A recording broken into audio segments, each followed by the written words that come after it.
Hello everyone, कैसे हैं सभी। तो आई होप सभी लोग अच्छे से होंगे। तो चलिए गाइस, क्लास को शुरू करते हैं और आगे बढ़ाते हैं। लास्ट वीडियो में हमने काफ़ी सारी चीज़ें देख ली थी और आज जो क्लास होने वाली है उसके आगे बात करेंगे। आज हम बात करेंगे विकास के सिद्धांत के बारे में, यानी कि प्रिंसिपल्स ऑफ डेवलपमेंट। ठीक है, जैसे कि आप सभी को मालूम कि आपका सब्जेक्ट जो चल रहा है वो चल रहा है चाइल्डहुड एंड ग्रोइंग अप, यानी कि बाल व्यवस्था एवं अभिवृद्धि। इसी के साथ गाइस, वीडियो अच्छी लगा कर तो वीडियो को लाइक कर दीजिएगा। चैनल पर फर्स्ट टाइम विजिट कर रहे हैं, चैनल को सब्सक्राइब करके बेल आइकन को प्रेस कर लीजिएगा। ठीक है, चलिए फिर आगे कंटिन्यू करते हैं चीज़ों को। और आप सभी को बता दूं, जितने भी कैंडिडेट हमारे साथ जुड़े हुए हैं, जो अगर आप लोगों ने वेट पर ज्वाइन कर लिया देन ओके, जो अगर नहीं ज्वाइन किया जल्दी ज्वाइन करिए। 9 और 10 जनवरी को आपको इसमें बात कर सकते हैं। अभी तक लास्ट दिसंबर में कह सकता हूँ 50% ऑफ देखने को मिल रहा था, बट अब जो मैं बात करता हूँ तो 9 और 10 जनवरी को आपको यहाँ पे ऑफ देखने को मिलेगा। ठीक है, इसमें बात करता हूँ तो ये आपका ऑफिशियल नंबर दे रखा है। ठीक है, कांटेक्ट कर सकते हैं। बाकी कोर्स की जो फीस है वो आपकी इतनी है, बट 9 और 10 जनवरी को कुछ लिमिटेड सीट्स बची हुई, सिर्फ 10 और 12 सीट्स बची हुई हैं। उसके बाद फिर एनरोलमेंट इसमें बंद हो जाएगा। तो यहाँ पे आपको 20% तक ऑफ देखने को मिल जाएगा। जिसको भी एडमिशन लेना है एडमिशन ले लीजिएगा, बाकी सारी चीज़ें आपको मालूम ही है। चलिए फिर आगे वीडियो को कंटिन्यू करते हैं। तो लास्ट वीडियो में हमने काफ़ी सारी चीज़ें देख ली थी, उसके आगे चलेंगे और बात करेंगे। ये भी हम देख चुके थे, बात कर रहे थे आगे। ये भी हमारा हो चुका है।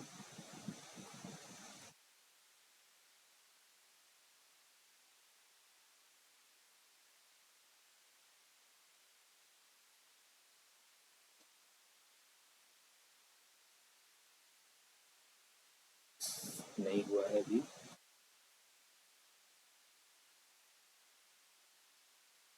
विकास के सिद्धांत, ठीक है।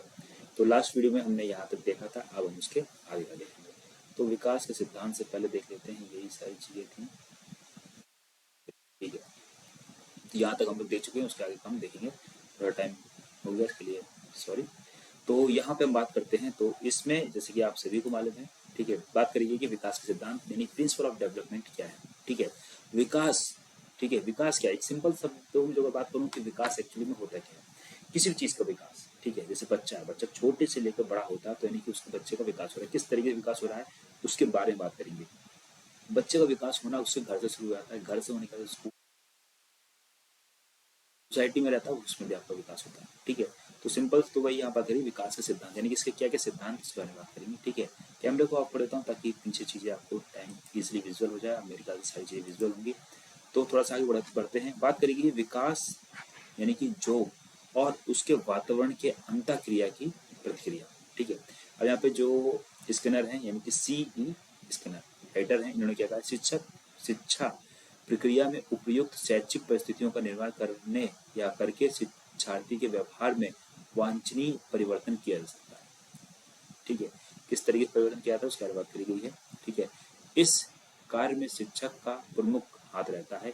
एक सफल शिक्षक के लिए आवश्यक है कि उसे अपने विषय का संपूर्ण एवं स्पष्ट ज्ञान होना चाहिए। साथ ही साथ शिक्षार्थी के विषय में भी समुचित ज्ञान होना चाहिए। शिक्षार्थी के विषय में जानने के लिए शिक्षक को उसकी अभिवृद्धि एवं विकास के बारे में तथा उनके परिणाम स्वरूप होने वाली परिवर्तनों को जानना परामर्श है। कहने का मतलब ये है कि कोई बच्चा है, टीचर को सबसे पहले मालूम होना चाहिए बच्चा किस चीज़ में वीक है और किस तरीके से हम उसको आगे बढ़ा सकते हैं, कहाँ पे उसको प्रॉब्लम आ रही है, किस चीज़ में आप उसको प्रॉब्लम आ रही है, उस चीज़ को समझना जरूरी है शिक्षक को।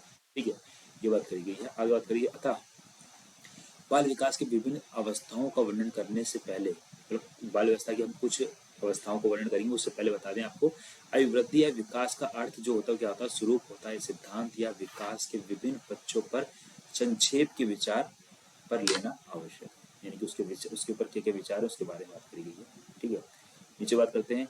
अब बात करिए अभिवृद्धि एवं विकास का अर्थ। अभिवृद्धि और विकास का अर्थ क्या है, दोनों डिफरेंस की अगर बात करूँ तो डिफरेंस क्या है। तो अभिवृद्धि का होती ग्रोथ, ठीक है, विकास होता है यानी कि डेवलपमेंट। अब बात करता हूँ भारत, तो भारत का क्या होगा, डेवलपमेंट होगी, भारत का ग्रोथ नहीं होगी। ठीक है, ग्रोथ मतलब भारत जो अगर अपना क्षेत्रफल विकसित कर लेता है, ठीक है, तो कह सकते हैं उसकी ग्रोथ होगी। बट विकास यानी कि आज के टाइम पे टेक्नोलॉजी, एक टाइम उन 90s में आते हैं तो उस टाइम पे टेक्नोलॉजी बिल्कुल नाम मात्र के अकॉर्डिंग थी। आज के टाइम पे टेक्नोलॉजी में का तो चीज़ों में डेवलपमेंट हुआ। तो ये चीज़ है, इन दोनों शब्दों के बारे में बहुत ज़्यादा पूछा जाता है क्वेश्चन। ठीक है, तो यहाँ पे बात करिए, पहली बात करिए क्या, अभिवृद्धि और विकास।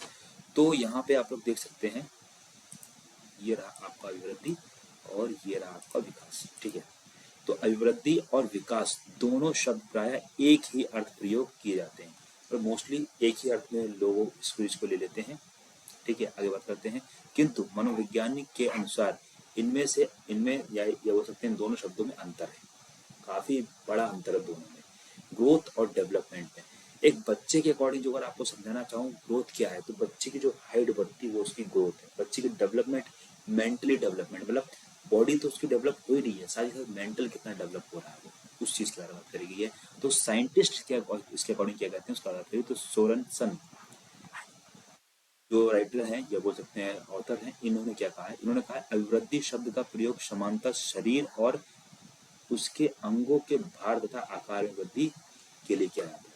यानी कि अभिवृद्धि की बात करता हूँ या ग्रोथ की बात करता हूँ तो इन्होंने जो कहा है, सोरेनसन ने कहा है कि जो ग्रोथ है, ग्रोथ शब्द जो है या बोल सकते हैं कि अभिवृद्धि है, बच्चा है, बच्चा छोटा होता है, ठीक है, और उसके बाद में बड़ा हो जाता है, तो ये हो गया क्या ग्रोथ। सिंपल शब्दों में, दूसरे शब्दों में समझना चाहें तो इस तरीके समझ सकते हैं। भारत है, भारत का जो भी क्षेत्रफल है 32,70,200 कुछ करके है, ठीक है, तो भारत का जो क्षेत्रफल है, भारत अपना क्षेत्र बढ़ा लेता है तो वो उसकी, ठीक है, तो यहाँ पे वही बात करी गई है। आगे थोड़ा सा बात करते हैं। गया इस वृद्धि को नापा और तोला जा सकता है, यानी कि ग्रोथ को हम वो नाप भी सकते हैं और तोल भी सकते हैं। विकास का संबंध अभिवृद्धि से अवश्य होता है, पर यह शरीर के अंगों में होने वाले परिवर्तनों को विशेष रूप से व्यक्त करता है। ठीक है, सिंपल से शब्दों में समझना चाहें तो बच्चा होता है, बच्चे धीरे धीरे बच्चा बड़ा होता है, उसकी हड्डियां बड़ी होती है, मांसपेशियां बड़ी होती हैं, ठीक है, वही सारी चीज, स्किन होती है, स्किन बड़ी रहती है, फैल जाती है, तो वही सारी चीजें बात करेगी। अब उदाहरण के लिए यहाँ पे कहा गया है बालक की हड्डियों का आकार में बढ़ती है, साथ ही साथ कहा गया है यह बालक की अभिवृद्धि है, किंतु हड्डियों या हड्डियां कड़ी हो जाने के कारण उनके स्वरूप में जो परिवर्तन आ जाता है यह उनका विकास है।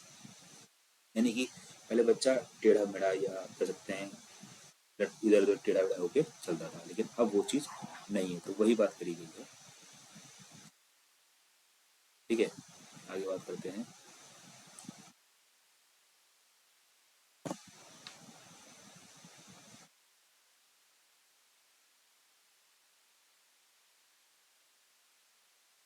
यह विकास को दर्शाता है।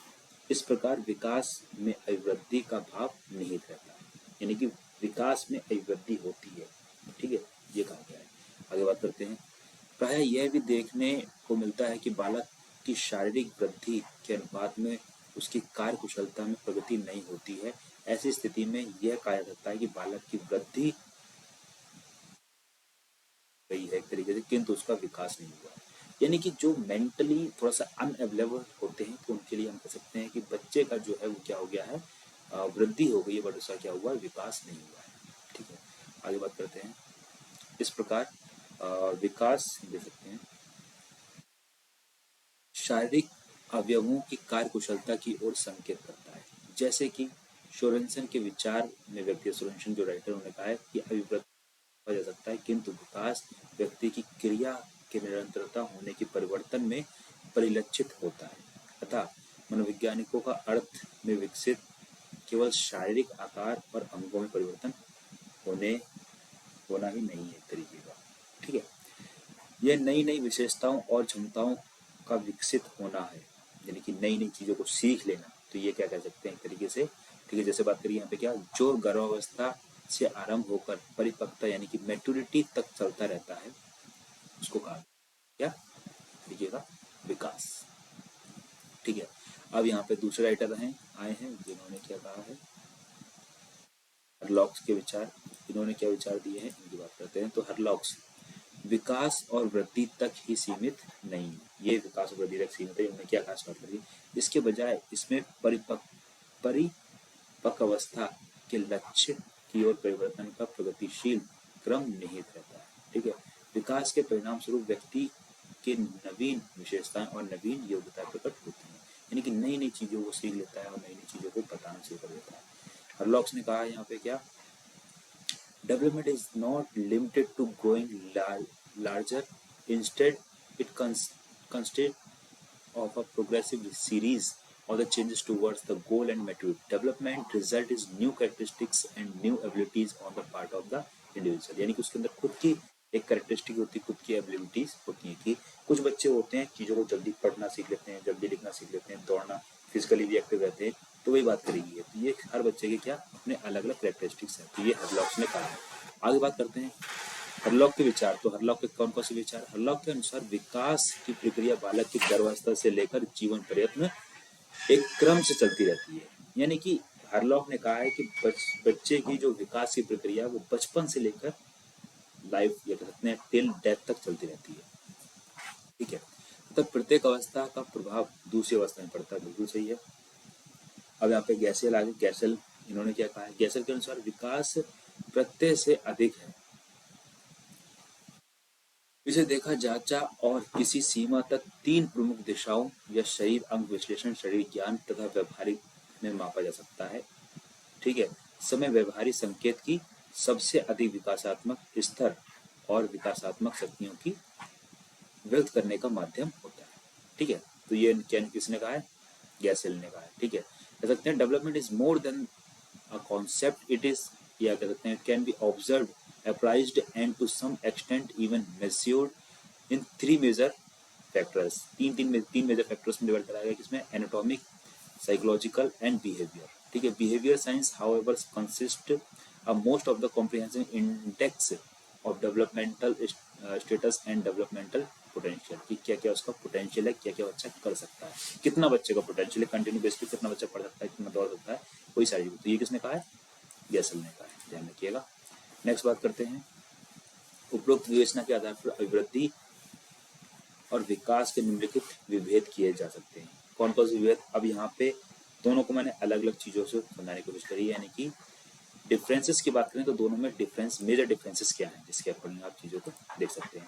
अभिवृद्धि का स्वरूप बाह्य होता है, यानी कि ये बॉडी में दिखता है तरीके से, ठीक है। सेकंड पॉइंट में हम लोग कह सकते हैं अभिवृद्धि कुछ समय के बाद रुक जाती है, यानी बच्चा थोड़ा सा बड़ा होता है, फिर एक आता है टीनेजर काल में, और कह सकते हैं जब मैन बन जाता है तो उसकी ग्रोथ जो है रुक जाती है, यानी कि उसके बाद में उसकी हाइट नहीं बढ़ती, ठीक है। तो ये अभिवृद्धि हो जाएगा। थर्ड पॉइंट में हम कह सकते हैं कि अभिवृद्धि का प्रयोग सुसंचित अर्थ से होता है, ठीक है। फोर्थ पॉइंट में कह सकते हैं अभिवृद्धि में कोई निश्चित क्रम नहीं होता, कि इसका कोई निश्चित क्रम नहीं कि ऐसे ऐसे ही चलने वाला है, ठीक है। किसी क्या होती है कि बच्चा छोटे ही रहता है तो उसकी होती नहीं है, उसकी वृद्धि नहीं हुई तरीके से, ठीक है।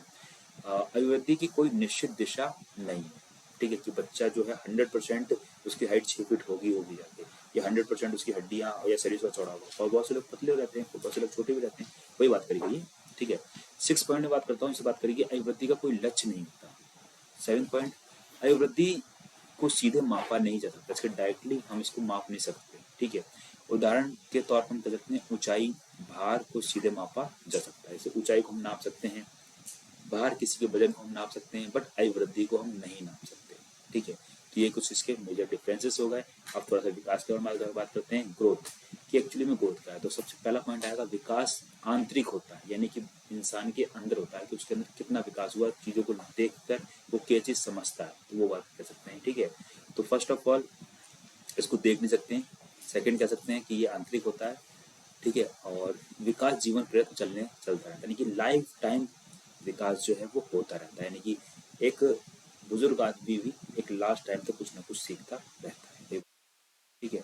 विकास शब्द का प्रयोग व्यापक अर्थ होता है, यानी कि इसका जो अर्थ होता है क्या होता है, एक तरीके का व्यापक, ठीक है। फोर्थ पॉइंट कह सकते हैं विकास में एक निश्चित क्रम होता है, क्रम होता है इस चीज का, ठीक है। अभी हम आगे पढ़ेंगे विकास के बारे में पूरा बैठा था, जैसे सबसे पहले आपकी गर्भावस्था आएगी, वही बात करिए, एक क्रम होता है। विकास की एक निश्चित दिशा है, बिल्कुल बात सही है, इसका एक निश्चित दिशा है, इस तरीके से विकास होता है। विकास का कोई ना कोई लक्ष्य होता है, इसका कोई ना कोई एक टारगेट होता है, एक गोल होता है। विकास का सीधा मापन संबंध, इसको डायरेक्ट हम नहीं माप सकते, ये नहीं कह सकते कि बच्चे का कितना विकास हो, इसका 10% विकास हो, इसका 20%, इस तरीके से हम इसको नहीं माप सकते हैं, ठीक है। नेक्स्ट बात करते हैं बुद्धि को सीधे नहीं मापा जा सकता, किसी के अंदर कितनी क्या बुद्धि है उसको नहीं माप सकते। इनफैक्ट जितने भी बड़े बड़े राइटर्स या हुए हैं या फिर साइंटिस्ट हुए, किसी की बुद्धि को नहीं नापा गया, बस कुछ एक अंदाजा लगा दिया गया इतना, ठीक है। आगे बात करते हैं मनोवैज्ञानिक दृष्टि से अभिवृद्धि और विकास में उपरोक्त अंतर होते हुए भी समानता दोनों शब्द को सही अर्थ में प्रयोग किया जाता है। इसलिए कह सकते हैं कि यहाँ भी इन दोनों शब्दों को एक अर्थ में प्रयोग किया जाएगा। ठीक है, दोनों में डिफरेंस होता है बट दोनों को हम यूज कर लेंगे। बहुत माइन्यूट सा डिफरेंस होता है जो हमने यहाँ पे सीखा है। विकास क्रम में होने वाले परिवर्तन, trend of changes in development process, क्या क्या चेंजेस होते हैं विकास क्रम में होने वाले परिवर्तनों में। 4 भाग वर्गों में बांटा गया है। कौन कौन से? एक, आकार परिवर्तन, चेंज इन साइज, बॉडी के बारे में बात करी गई है। ठीक है, जन्म के बाद ज्यों बालक की आयु बढ़ती जाती है उसके शरीर में परिवर्तन होता रहता है। बिल्कुल सही, शरीर के ये परिवर्तन बाहर आंतरिक, बाहर से दिखता ही दिखता है, शरीर के अंदर भी ये परिवर्तन होते हैं। लाइक बच्चे का किडनी बड़ा हो रहा है, कर सकते हैं। ठीक है, लंग्स बड़े हो रहे हैं, हार्ट बड़ा हो रहा है, वही सारी चीज बात करी। बोन है वो बड़ी होनी, वही बात। ठीक है, और शरीर की लंबाई, चौड़ाई, भार में वृद्धि, ये तो हमें दिखता ही है। आंतरिक अंग जैसे हृदय हो गया, मस्तिष्क हो गया, ठीक है, उधर फेफड़े आदि, ये सारी चीजें, ये चीजें हमें नहीं दिखती हैं। ठीक है, बट लंबाई, चौड़ाई, भार तो हमें दिखता है। आकार भी बढ़ता है। शरीर, ये कह सकते हैं शरीर परिवर्तनों के साथ साथ मानसिक परिवर्तन भी होता है। सही बात है, बच्चा छोटा होता है कुछ नहीं मालूम होता है, जैसे जैसे बड़ा होता है सीख लेता है कि अच्छा हाँ यहाँ पे हमें ये चीज वगैरह सिखा देते हैं। तो वही सारी चीज बात करी गई है। थोड़ा सा डेवलपमेंट, थोड़ा सा उसके दिमाग को जाता है कि कहाँ हमें सोना है, कहाँ बैठना है, कहाँ खाना खाना है, किस तरीके से खाना है, वही सारी चीजें बात करी गई। ठीक है, आयु की वृद्धि के साथ साथ बालक के शब्दकोश बढ़ते हैं। बिल्कुल सही, उसके बच्चे की डिक्शनरी बढ़ जाती है। शुरुआत में एक शब्द जानता था, माँ, पापा, धीरे करके चाचा, ताऊ, भतीजा, भांजा, सब कुछ जानना शुरू कर देता है। अड़ोसी पड़ोसी के भी नाम सीख लेता है। वही बात करी गई है। सेकंड पॉइंट में जो बात करता हूँ, शारीरिक अंगों के अनुपात में परिवर्तन, proportional changes in bodies parts, parts की बात करी गई है। तो बालक वयस्क के अंगों में बच्चा होता है, उसकी बॉडी, या बच्चा मेल और फीमेल यानी कि छोटे में लड़का लड़की, उनकी बॉडी बिल्कुल सेम चलती है। एक टाइम आने के बाद दोनों में चेंजेस आते, दोनों की बॉडी में चेंजेस आते, वही बात करी गई है। ठीक है, बालक या वयस्क के अंग प्रत्यंगों के अनुपात में अंतर होता है। जैसे हाथ पैर की अपेक्षा सिर बड़ा होता है, किंतु किशोरावस्था में आने पर यह अनुपात वयस्कों के समान हो जाता है। इसी प्रकार का अंतर मानसिक विकास में भी देखने को मिलता है। प्रारंभ में बालक काल्पनिक जगत में घूमता है, यानी कि वो सोचता है अच्छा ऐसी दुनिया होगी, कुछ भी बता दो सब कुछ मान लेता है, वही बात करी गई है। किंतु किशोरावस्था के बाद वह वास्तविक जगत में आता है। जैसे किशोरावस्था पे आता है, टीनेजर पे आता है, चीजों को समझ आ जाती है। ठीक है, तो वही बात करी, बालावस्था में बालक आत्म केंद्रित होता है, किंतु किशोरावस्था में वह विषम लिंगी में रुचि लेने लगता है। जैसे ही किशोरावस्था में आता है, ठीक है, यानी टीनेजर में आता है, तो वो क्या करता है, विषम लिंग की बात करेगी, यानी कि लड़का लड़कियों में इंटरेस्ट लेने लगते हैं, लड़कियां लड़कों में इंटरेस्ट लेने लगते हैं। ठीक है, नेक्स्ट बात करते हैं कुछ चिन्हों का आलोप, डिसअपियरेंस ऑफ सम साइंस, कुछ साइंस से बात करी गई। विकास के साथ ही थाइमस ग्रंथि यानी कि दूध के दांत आदि लोप हो जाते हैं। इसके साथ ही साथ बाल क्रियाओं एवं क्रीडाओं को भी त्याग देते हैं, यानी बचपन वाली चीजें खत्म होती है, जैसे दूध के दांत गिर जाते हैं। फोर्थ पॉइंट में बात करी गई है नवीन चिन्हों का उदय, यानी कि origin of new science. New science यानी कि आयु में वृद्धि के साथ साथ बालक में अनेक नवीन शारीरिक एवं मानसिक चिन्ह प्रकट हो जाते हैं। ठीक है, उदाहरण के लिए स्थायी दांत का उगना। ठीक है, देन इसके बाद ही लैंगिक चेतना का भी विकास होता है और किशोरावस्था में मुंह एवं गुप्तांगों पर बाल उगने प्रारंभ हो जाते हैं, जैसे लड़कों के दाढ़ी वगैरह आना शुरू हो जाती है। ठीक है, वही बात करी गई है। देन बात करते हैं नेक्स्ट, अभिवृद्धि व विकास का सिद्धांत, principle of growth and development. ठीक है, तो पहली बात करिए अभिवृद्धि व विकास का सिद्धांत क्या है। पहला पॉइंट बात करिए समान प्रतिमान का सिद्धांत, प्रिंसिपल ऑफ यूनिफॉर्म पैटर्न। क्या पैटर्न? एक जाति के जीवों में विकास का एक क्रम पाया जाता है और विकास की गति का प्रतिमान भी समान रहता है। बिल्कुल सही है, मानव जाति के विकास पर भी यह सिद्धांत लागू होता है, यानी कि मानव कैसा भी हो, लड़के सभी एक जैसे दिखेंगे, लड़कियां सभी एक जैसे दिखेंगी। ठीक है, तो वही बात करी गई है। जैसे जानवर है तो गाय सारी एक जैसे दिखेंगी, भैंस एक जैसे दिखेंगी। ठीक है, ऐसे पक्षी को ले लेते तोता एक जैसा दिखेगा, कौवा एक जैसा दिखेगा। तो वही बात करी गई है यहाँ पे भी, मानव जाति के विकास पर भी यह सिद्धांत लागू होता है। गैसेल ने भी इस सिद्धांत एवं समर्थन करते हुए कहा है यद्यपि दो व्यक्ति समान नहीं होते किंतु सभी समान बालकों के विकास का क्रम समान होता है। विश्व के सभी भागों में बालकों का गर्भावस्था या जन्म के बाद विकास का क्रम सिर से पैर की ओर होता है। यानी कहने मतलब ये है कि सिर्फ यहीं पे नहीं, विश्व में हर जगह पर जब बच्चा माँ के गर्भ में होता है उस टाइम पे क्या होता है, किस तरीके का विकास होता है, सेम विकास हर जगह होता है, कहीं पे भी कोई भी लेडी प्रेग्नेंट हो उसके बारे में बात करेंगे। ठीक है, आगे बात करिए विकास का क्रम सिर से पैर की ओर होता है। इसी सिद्धांत की पुष्टि हरलॉक महोदय ने की है। ठीक है, इसकी पुष्टि जो है किसने की है, सिद्धांत हरलॉक ने की है। आगे बात करते हैं थोड़ा सा सेकंड पॉइंट की बात करेंगे। इसमें क्या, समान से विशिष्ट क्रियाओं का सिद्धांत, principle of general to specific response. कौन कौन से रेस्पॉन्स इसके बारे में बात कर लेते हैं। यानी कि जो नॉर्मल क्रियाएं हैं, जो सिद्धांत बात करी गई है उसके बारे में। बालक का विकास सामान्य क्रियाओं से विशिष्ट की ओर होता है, नॉर्मल से विशिष्ट की ओर। बालक के विकास के सभी क्षेत्रों में सर्वप्रथम सामान्य प्रतिक्रिया होती है, उसके बाद वह विशिष्ट रूप धारण करता है। ठीक है, उदाहरण के लिए प्रारंभ में बालक किसी वस्तु को पकड़ने के लिए सामान्य अंगों का प्रयोग लेता है, किंतु बाद में वह उस वस्तु को पकड़ने के लिए विशिष्ट अंग का प्रयोग करता है।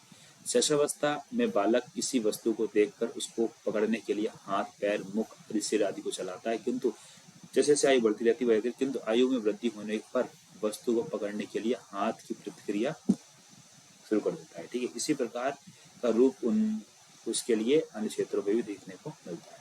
तो शायद थर्ड पॉइंट में जो कहा गया है समान विशिष्ट की क्रियाओं का सिद्धांत। जब बच्चा छोटा होता है तो क्या करता है, चीजों को हाथ से, पैर से, मुंह से, जहां से पकड़ना चाहे वहां से पकड़ना शुरू कर देता है। जैसे जैसे चीजों में चेंजेस आते हैं, जैसे जैसे बॉडी में चेंजेस आते हैं, बच्चा थोड़ा बड़ा होता है तो वो चीजों को हाथ से पकड़ना शुरू कर देता है, वो बात करी गई है। ठीक है, सतत विकास का सिद्धांत, प्रिंसिपल ऑफ कंटिन्यूअस ग्रोथ। मानव के विकास क्रम गर्भावस्था से लेकर प्रौढ़ावस्था तक सतत रूप में विकास की गति कभी तीव्र कभी मंद हो सकती है। बालक में गुणों का विकास सहायक नहीं होता, इनका विकास सतत रूप में मंद गति से होता रहता है। इस सिद्धांत की पुष्टि के लिए बालकों के दांत का उदाहरण सबसे बढ़िया है। और वही सतत विकास की बात करी गई यहाँ पे बालकों के, किसके लिए, दांतों के लिए। लगभग 6 माह की आयु, जब जो बच्चों की 6 माह की आयु पर शिशु के दूध के दांत निकलने लगते हैं। यानी जब बच्चा 6 माह का होता है तो बच्चे का क्या होता है, एक दांत निकल आता है। ठीक है, आगे बताइए, दांत यकायत प्रकट हुई। वास्तविक यह है कि दांतों का विकास 5 माह की भ्रूणावस्था से प्रारंभ हो जाता है, किंतु जन्म के बाद 6 माह की आयु से मसूड़ों से बाहर निकलना प्रारंभ हो जाते हैं। 6 माह के बाद में थोड़ा थोड़ा निकलना शुरू हो जाते हैं। बात करिए परस्पर संबंध का सिद्धांत, प्रिंसिपल ऑफ इंटर रिलेशनशिप। यानी इस सिद्धांत से तात्पर्य यह है कि बालक विभिन्न गुण परस्पर संबंधित होता है। एक गुण का विकास जिस प्रकार हो रहा है, अन्य गुण भी उसी अनुपात में विकसित होंगे। उदाहरण के लिए तीव्र बुद्धि वाले बालक मानसिक विकास के साथ ही साथ उसका शारीरिक मानसिक विकास भी तीव्र गति से होता है। इसके विपरीत मंद बुद्धि बालक होते हैं, यानी जो कम थोड़ा सा चीजों में उस हिसाब से नहीं हो पाता, शारीरिक और सामाजिक विकास भी बंद होता है।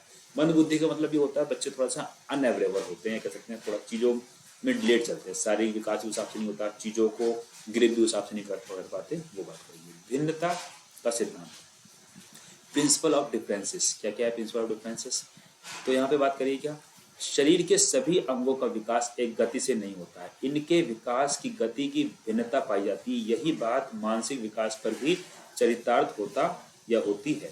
शरीर के कुछ अंग तेज गति से विकसित होते हैं, कुछ मंद गति से। ठीक है, 6 वर्ष की आयु तक मस्तिष्क विकास को लेकर लगभग पूर्ण आकार प्राप्त होता है, यानी 6 वर्ष तक जो दिमाग होता है वो पूरा कह सकते हैं विकास हो जाता है दिमाग का। जबकि व्यक्ति के हाथ, पैर, नाक, मुंह का विकास किशोरावस्था तक पूरा हो जाता है, किशोरावस्था तक पूरा, जब नाक हो गया, पैर हो गया, यानी कि एक हाइट बढ़ना, ये सारी चीज टीन एज तक हो जाती है, बात करी गई है। यह सिद्धांत शारीरिक पक्ष के साथ साथ मानसिक पक्ष पर भी लागू होता है। बालक के समान बुद्धि का विकास 14 या कह सकते हैं 15 वर्ष की आयु के पूर्ण हो जाता है। 14-15 वर्ष में बच्चे का जो कह सकते हैं बुद्धि का विकास जो होता है वो हो जाता है, किंतु तर्क शक्ति मंद गति के साथ साथ विकसित होती रहती है। बाकी जो तर्क शक्ति होती है और चीजें होती है वो धीरे धीरे डेवलप होती रहती है, यानी कि अनुभव जो होता है वो धीरे धीरे आता रहता है। विकास की दशा का सिद्धांत, प्रिंसिपल ऑफ डेवलपमेंट डायरेक्शंस। इसी को केंद्र परिधि की ओर विकास के सिद्धांत कहते हैं। इसमें विकास सिर से पैर की ओर दिशा के रूप में होता है। बालक का सिर पहले विकसित होता है, यानी कि बात करी गई है बच्चे का सिर जो होता है, दिमाग सबसे पहले विकसित होता है और पैर सबसे बाद में। यही बात है कि अंगों पर नियंत्रण पर भी लागू होता है। बालक जन्म के कुछ समय बाद सर्वप्रथम अपने सिर का ऊपर उठाने का प्रयास करता है। 9 माह की आयु में सहारा लेकर बैठना लगता है, धीरे धीरे घिसट कर चलने लगता है और पैरों के बल पर कहते हैं 1 वर्ष की आयु में खड़ा हो जाता है। तो वही बात करेगी, सबसे पहले बच्चा सर को हिलाना शुरू करता है, ठीक है, उसके बाद में बाकी बॉडी को, फिर बच्चा घुटनों चलता है, घुटनों को चलने के बाद में एक टाइम आता है जब 1 साल का जब बच्चा होता है, कह सकते हैं 9 महीने या 10 महीने का बच्चा होता है, तब बच्चा चलना शुरू कर देता है। बात करेगी 7th पॉइंट में यहाँ पे बात करेगी व्यक्तिगत विभिन्नताओं का सिद्धांत, यानी प्रिंसिपल ऑफ इंडिविजुअल डिफरेंसेस। बालकों के विकास के क्रम में व्यक्तिगत विभिन्नताएं भी अपना प्रारंभ या प्रभाव दिखाती हैं एक तरीके से, ठीक है। बात करते हैं इनके प्रभाव के कारण विकास की गति में अंतर आता है। किसी के विकास की गति तीव्र और किसी की मंद होती है, अतएव आवश्यक नहीं है सभी बालक एक निश्चित अवधि पर ही किसी विशिष्ट अवस्था की परिपक्वता या प्राप्त कर सकते हैं। आगे बात करेगी विकास सिद्धांत का महत्व या इंपॉर्टेंस ऑफ डेवलपमेंट प्रिंसिपल। तो विकास सिद्धांतों का महत्व जो है हम लोग नेक्स्ट वीडियो में देखेंगे। इसी के साथ गाइस मिलते हैं फिर नेक्स्ट वीडियो में, तब तक के लिए thanks for watching, have a nice day. जय हिंद, जय Bharat, love you to my dear friends, thank you so much all of you, take care and bye bye.